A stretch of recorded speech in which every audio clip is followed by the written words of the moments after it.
Hello everyone, welcome back to the channel. इस video में हम देखने वाले हैं जीएफजी का problem of the day which is count subarray with given jaw.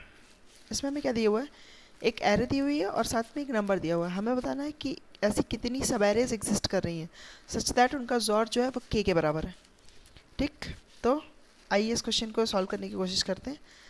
तो हमें एक बड़ी सी एरे दी हुई है, मतलब कोई भी एरे समझ सकते हैं हम, और हमें बताना है ऐसी कितनी नंबर ऑफ सब एरेज एग्जिस्ट कर रही हैं। सब एरे कुछ भी हो सकती है, कंटिन्यूअस नंबर ऑफ एलिमेंट्स जिनका जो जॉर होगा वो सबका जॉर के होना चाहिए। ठीक, तो ऐसे मान लीजिए 5 सब एरे एग्जिस्ट कर रही हैं तो हम 5 रिटर्न कर देंगे सिंपली। ठीक, तो ये सॉल्व करने से पहले हम जॉर की कुछ प्रॉपर्टीज़ देख लेते हैं। तो जॉर की बेसिकली प्रॉपर्टी होती है कि जो ए जॉर ए होता है, किसी भी नंबर का जॉर अपने आप से करोगे तो क्या आएगा, तो ज़ीरो आएगा। ठीक, जैसे कि 1 जॉर 1 करोगे तो आएगा ज़ीरो, 0 जॉर 0 करोगे तो भी आएगा ज़ीरो। ठीक, 5 जॉर 5 करोगे तो भी मिलेगा आपको ज़ीरो। ठीक, और एक और दूसरी प्रॉपर्टी होती है जो कि यूज़फुल होती है कि किसी भी नंबर का जॉर अगर ज़ीरो के साथ करोगे तो आपको वही नंबर मिलेगा।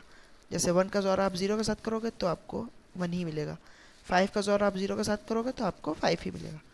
ठीक, किसी भी नंबर का जॉर ज़ीरो के साथ करोगे तो ज़ीरो वही नंबर मिलेगा, और किसी भी नंबर का जॉर अपने साथ ही करोगे तो आपको ज़ीरो मिलेगा। ठीक, इन दोनों का यूज़ करके हम एक तीसरी प्रॉपर्टी को डिराइव कर सकते हैं। प्रॉपर्टी क्या डिराइव करनी है हमें, देखो अगर आपको दिया है, पहले क्या डिराइव करना है वो देख लेते हैं। देखिए हमें डिराइव करना है कि अगर हमें दिया हुआ है ए और बी इक्वल्स टू सी, तो क्या हम इसको लिख सकते हैं ए इक्वल्स टू सी और बी। ठीक, ये चीज़ हमें डिराइव करनी है कि ये हमें दिया हुआ है तो क्या इसको हम ये लिख सकते हैं। लेट्स सी क्या हम डिराइव कर पाते हैं कि नहीं। तो देखिए ए और बी इक्वल्स टू सी दिया हुआ है, अब मैं कहता हूँ कि दोनों साइड बी का जॉर कर लेते हैं। ठीक, तो इधर भी हमने बी का जॉर किया और हमने इधर भी बी का जॉर किया। ठीक, तो अब देखिए ये बी और बी यानी कि सेम एलिमेंट का जॉर सेम एलिमेंट के साथ, अभी हमने प्रॉपर्टी देखी थी क्या होगा, सेम एलिमेंट का जॉर अगर सेम एलिमेंट के साथ करोगे तो आपको ज़ीरो मिलेगा, और इधर राइट हैंड साइड ऐसे ही रहेगा। ठीक, अब हमने दूसरी प्रॉपर्टी भी क्या देखी थी कि किसी भी एलिमेंट का जॉर अगर ज़ीरो के साथ करोगे तो वही एलिमेंट मिलेगा। यहाँ पे ए का जॉर ज़ीरो के साथ हो रहा तो हमें ए ही मिलेगा। ठीक, right hand side as it is. क्या हमें जो प्रूफ करना था, क्या हमने वो प्रूफ कर लिया है कि ए इक्वल्स टू, अगर हमें ए और बी इक्वल्स टू सी दिया हुआ है तो हम इसको लिख सकते हैं ए इक्वल्स टू सी और बी। ठीक, तो इसका देखते हैं हम यूज़ कहाँ पे करेंगे। ठीक, अब हम क्वेश्चन को सॉल्व करने की जा रहे हैं। देखिए हमें ये एरे दी हुई थी। ठीक, लेट्स सपोज कुछ भी एरे 1 2 7 5 3, ये हमें एक एरे दी हुई है बड़ी सी। ठीक, आपने कहा कि यहाँ तक का जॉर यार मुझे पता है, यहाँ तक का जॉर क्या है, यहाँ तक का जॉर है एक्स। एक्स को लिखोगे क्या, 1 जॉर 2 जॉर 7 जॉर 5। ठीक, आपने कहा कि ये जॉर तो मुझे पता है कि इसका जॉर है एक्स। ठीक, और मुझे ये भी पता है कि यहाँ तक की जो सवेरे है ये वही सवाल है जो हम फाइंड करने की कोशिश कर रहे हैं, इसका जॉर क्योंकि है के बराबर। ठीक, तो मैं कह रहा हूँ कि ये बची हुई सवेरे का जॉर क्या होगा, जरा ये फाइंड करके दिखाओ। इसको हमें मान लो कि हमने ए मान लिया है। ठीक, तो ये ए का जॉर, ए की वैल्यू क्या होगी, अगर हमें ये के पता है और ये पूरे का जॉर पता है तो इस ए की वैल्यू क्या हम निकाल सकते हैं। देखिए इस एक्स को हम क्या लिख सकते हैं, ये एक्स है हमारा 1 जॉर 2 जॉर 7 जॉर 5। ये जो के है ये है 7 जॉर 5, है ना, ये क्योंकि आपने खुद से बताया है कि ये जो है ये आपका के बराबर है जो कि है 7 जॉर 5। तो ये ए की वैल्यू क्या होगी, ये ए की वैल्यू होगी 1 जॉर 2। ठीक, अब इनके बीच में हम एक रिलेशन निकालने की कोशिश करते हैं। ठीक, देखिए ये जो एक्स की वैल्यू थी ये थी 1 जॉर 2 जॉर 7 जॉर 5।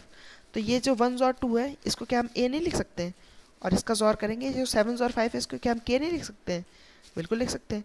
तो हमें पता चल गया x इक्वल्स टू है ए और के, या फिर ए और के इक्वल्स टू हमें पता चल गया कि ये x के बराबर। अगर हम यहाँ से a की वैल्यू निकालने की कोशिश करें, अभी जो हमने इससे पीछे रिलेशन देखा था, रिलेशन क्या था कि ए और बी इक्वल्स टू अगर c है तो हम a इक्वल्स टू सी और बी भी लिख सकते हैं। सेम चीज़ है कि ए और बी इक्वल्स टू सी, तो हम क्या लिख सकते हैं a इक्वल्स टू सी और बी। सेम रिलेशन अभी हमने पीछे डिराइव कर चुके हैं ये चीज़। तो बेसिकली ए की वैल्यू हमारी हो गई एक्स जॉर के बराबर। ठीक, तो इस ए को हम रिप्लेस करके एक बार नए पेज पे जल्दी से लिख लेते हैं। देखो हमें दिया हुआ है 1 जॉर 2 7 5 3। ठीक, यहाँ तक का जॉर आपको पता है कि ये एक्स के बराबर है, यहाँ तक का जॉर आपने कहा है कि ये के बराबर है, तो हमने ये निकाला है, ये ए था जिसकी वैल्यू क्या हो जाएगी, इसकी वैल्यू है एक्स जॉर के। और अगर देखो भी तो सेम ही चीज़ है कि एक्स जॉर के, और इसका जॉर अगर इस एक्स के साथ करो तो हमारी वैल्यू एक्स आनी चाहिए। और ये के जॉर के क्या हो जाएगा, के जॉर के हो जाएगा 0, और ये एक्स जॉर के एक्स के बराबर हो जाएगा। ठीक, तो बेसिकली इसकी वैल्यू हमने निकाल ली, इसकी वैल्यू है एक्स जॉर के। तो अब देखिए, अब इस एक्स के लिए, ठीक, जितनी बार ये एक्स जॉर के प्रेजेंट होगा, स्टार्टिंग से जितनी बार ये एक्स जॉर के एज अ प्रीफिक्स आएगा, उतने ही क्या के एग्जिस्ट नहीं करेंगे।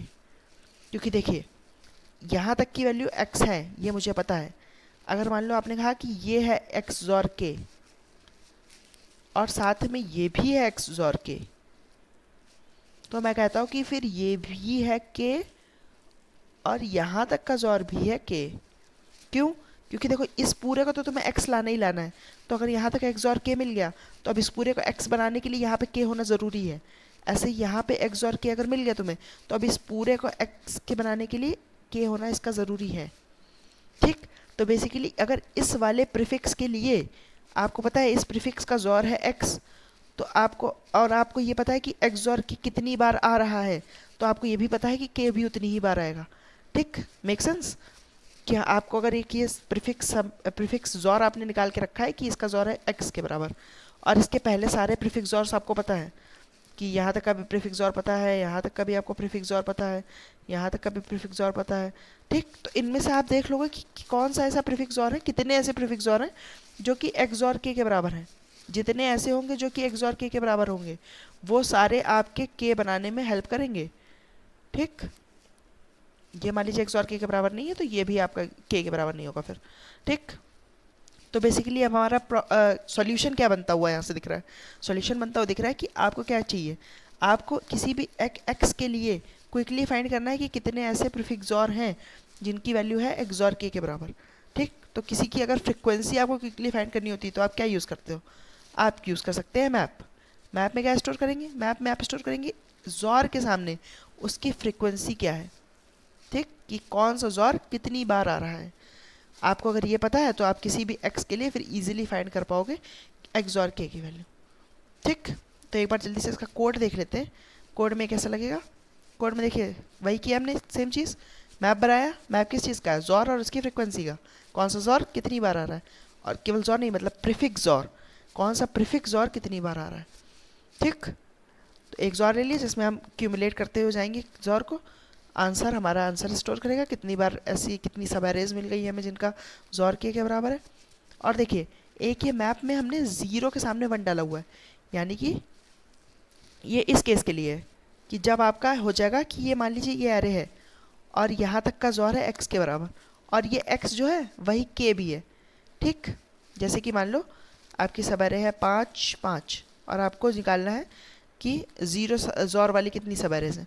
तो देखिए 5 और 5 का जॉर क्या हो जाएगा, 0 हो जाएगा। तो यहाँ पे x की वैल्यू भी 0 है और यहाँ पे k की वैल्यू भी 0 ही है। ठीक, तो आपको एक जॉर चाहिए जो 0 वाला है, यानी कि स्टार्टिंग से यहाँ तक की सब एरे का जॉर ही अगर आपका k के बराबर है तो इस वाले 0 का जॉर का काम आएगा आपको, क्योंकि आपको पता है कि खाली सब एरे अगर दी हुई है तो इसका जॉर क्या होगा, इसका जॉर हमने मान लिया है कि 0 होगा। तो ये एक सब एरे आपको खुद से डालनी पड़ेगी कि अगर कभी भी खाली सब एरे का काम पड़े तो एक खाली सब एरे हमें स्टार्टिंग में ही पता है कि एक खाली सब एरे है, जो कि आपका उसमें हेल्प करेगा जब केस आएगा कि हम आपका स्टार्टिंग से लेके यहाँ तक का ही जॉर k के बराबर है। ठीक, तो इसलिए आपने एक 0 के लिए डाल लिया कि 0 आपका एक बार आ रहा है, खाली सब एरे एक है आपके पास जिसका जॉर है 0। ठीक, फ्रिक्वेंसी है उसकी 1। अब आप क्या करोगे, अब आप ट्रेवर्स करोगे पूरी एरे पे। स्टार्टिंग में क्या करेंगे, अपने जॉर में क्यूमुलेट करेंगे इसका भी जॉर। ठीक, जो अभी करंट एलिमेंट मिला है वो। अब आप मैप में क्या फाइंड करोगे, मैप में फाइंड करोगे कि आपका जॉर एक्स जॉर के, जो कि एक्स जॉर के था, वो आपका मैप में कितनी बार प्रेजेंट है। जितनी बार मैप में एक्स जॉर के प्रेजेंट होगा उतनी बार मैप में के भी प्रेजेंट होगा, ये भी हमने देखा था। ठीक, तो अपने आंसर में डायरेक्ट आप ऐड कर लोगे कि कितनी बार एक्स जॉर के प्रेजेंट है। और साथ में क्या करोगे, साथ में अब आपको मैप को अपडेट भी तो करना है कि अब अगले वाले के लिए यहाँ तक की भी फिर वो पता होना चाहिए ना कि ये जॉर भी कितनी बार आया हुआ है। तो आगे वाले के लिए आप इस मैप को फिर से अपडेट कर दोगे, मैप में डाल देंगे आप जॉर की फ्रिक्वेंसी को 1 से बढ़ा दो। ठीक, लास्ट में जो आपका आंसर होगा वो आप रिटर्न कर दोगे। इसकी टाइम कॉम्प्लेक्सिटी क्या हो जाएगी, एक बार सिंगल लूप चला रहे हैं आप तो टाइम कॉम्प्लेक्सिटी इसकी ऑर्डर ऑफ n, और साथ में आप स्पेस भी यूज़ कर रहे हो क्योंकि एक मैप बना रहे हैं जिसमें फ्रिक्वेंसी स्टोर कर रहे हैं, तो ये भी हो जाएगा, ऑर्डर ऑफ n का स्पेस भी यूज़ हो जाएगा। तो ऑर्डर ऑफ n का टाइम, ऑर्डर ऑफ n का स्पेस। ठीक, देखिए अब ये काम करा क्यों? काम इसलिए करा क्योंकि ये जो ऑपरेशंस थे ये एक दूसरे को नेगेट कर सकते हैं। ठीक, देखिए जो रिवर्स हो सकते हैं ऑपरेशन, उन केसेस में ये टेक्निक काम करेगी। जैसे कि अगर आपको दिया होता, मान लीजिए कि ऐसी सब एरेज बताओ, ऐसी कितनी सब एरेज एग्जिस्ट कर रही जिनका सम जो है वो k के बराबर है। ठीक, अगर आपको मान लो सम पूछा होता कि जिनका सम जो है वो k के बराबर है, ऐसी कितनी सब एरेज हैं, तो आप देखिए सेम टेक्निक लगाएंगे, कुछ भी चेंज नहीं होगा। यहाँ तक का सम आपको पता है कि प्रीफिक्स सम यहाँ तक का सम है। ठीक, यहाँ तक का आपने मान लिया कि k के बराबर है, तो ये क्या होना चाहिए? ये होना चाहिए सम माइनस k। ठीक, क्योंकि ये सम माइनस के, ये के, तो इन दोनों को मिला के सम हो जाएगा। ठीक, तो अब आपको मैप में क्या फाइंड करना है? अब आपको मैप में फाइंड करना है कि सम माइनस के कितनी बार प्रेजेंट है। और अभी आप जॉर कर रहे थे, अब आप यहाँ पे क्या करोगे? यहाँ पे जॉर की जगह बस आप प्लस करते जाओगे। ठीक, क्योंकि जो प्लस था उसका अपोजिट ऑपरेटर होता है माइनस। ऐसे ही मल्टीप्लाई जो होता है उसका अपोजिट क्या होता है? डिवाइड। तो अब आपसे मैंने मान लीजिए पूछा कि ऐसी कितनी सब एरेज एग्जिस्ट कर रही जिनका मल्टीप्लाई के बराबर है, तो अब आप क्या करोगे? अब आप प्रीफिक्स मल्टीप्लिकेशन निकालते जाओगे, और यहाँ तक का जो मल्टीप्लिकेशन है वो के मान लिया आपने, तो यहाँ तक का क्या हो जाएगा? यहाँ तक का हो जाएगा जो मल्टीप्लाई है डिवाइडेड बाय के, क्योंकि मल्टीप्लाई का अपोजिट क्या होता है? डिवाइड। ऐसे ही जो जॉर था उस केस में क्यों काम किया? क्योंकि उसका अपोजिट भी होता है जॉर। ठीक, किसी नंबर को जैसे देखिए a प्लस बी करेंगे आप, तो अगर a plus B minus B कर दिया तो आपका a आ जाएगा। ऐसे ही a मल्टीप्लाई बाय b करेंगे और बाद में फिर से डिवाइड कर देंगे तो फिर से a आ जाएगा। ऐसे ही आपका जॉर का भी होता है कि a जॉर b आपने किया और फिर से इसका जॉर कर दिया b के साथ, तो फिर से आपको a मिल जाएगा। तो ऐसे केसेस में जहाँ पे ऑपरेशंस का आपको अपोजिट ऑपरेशन पता हो, उस केसेस में काम कर जाता है। और किस किस चीज़ों में काम करता है? आपको मान लीजिए पता करना हो कि कितनी बार आ रहा है, कि ऐसी कितनी सब एरेज एग्जिस्ट कर रही है, नंबर ऑफ सब एरेज जो कि कोई कंडीशन फुलफिल कर रही है। ठीक, ऐसे ही मैक्सिमम सब एरे, कितनी बड़ी, कितनी सबसे मैक्सिमम साइज़ की सब एरे है जो आपकी फुलफिल कर रही कंडीशन को, मैक्सिमम सब एरे। और मिनिमम साइज़ की सब एरे, मिनिमम लेंथ की सब एरे। ठीक, तो इन केसेस में ये टेक्निक सीधी सीधी काम आ जाती है। अगर आपको मैक्सिमम या मिनिमम फाइंड करना है तो इंस्टेड ऑफ आप फ्रीक्वेंसी की जगह आप इंडेक्स स्टोर करोगे। देखो इंडेक्स स्टोर करोगे किस चीज़ का? इंडेक्स स्टोर करोगे कि सबसे पहली बार ये जो सम माइनस के है ये सबसे पहली बार कहाँ पे आ रहा है। सबसे लेफ्ट मोस्ट जगह पे जहाँ पे ये सम माइनस के आ रहा होगा उसको यहाँ से माइनस कर दोगे तो आपको पता चल जाएगा कि इन दोनों के बीच की डिस्टेंस कितनी है।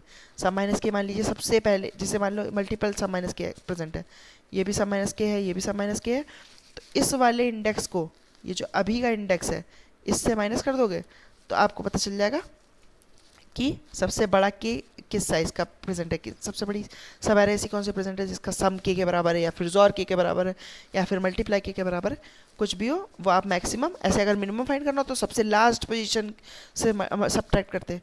ठीक, तो उम्मीद करता हूँ कि आपको ये क्वेश्चन समझ में आएगा। क्वेश्चन से ज़्यादा उम्मीद करता हूँ कि आपको पैटर्न समझ में आएगा, क्योंकि अगर आपको पैटर्न समझ में आएगा तो आप अगली बार कोई भी ऐसा टाइप का क्वेश्चन आएगा तो आप उसको ईजिली टैकल कर पाओगे। कोड करने में आपको 2 मिनट भी हार्डली लगेगा। ठीक, तो अगर आपको अभी भी कोई डाउट है तो कमेंट सेक्शन में पूछ सकते हैं। इस वीडियो के लिए फ़िलहाल इतना ही, मिलते हैं कभी किसी और वीडियो में, तब तक के लिए बाय बाय।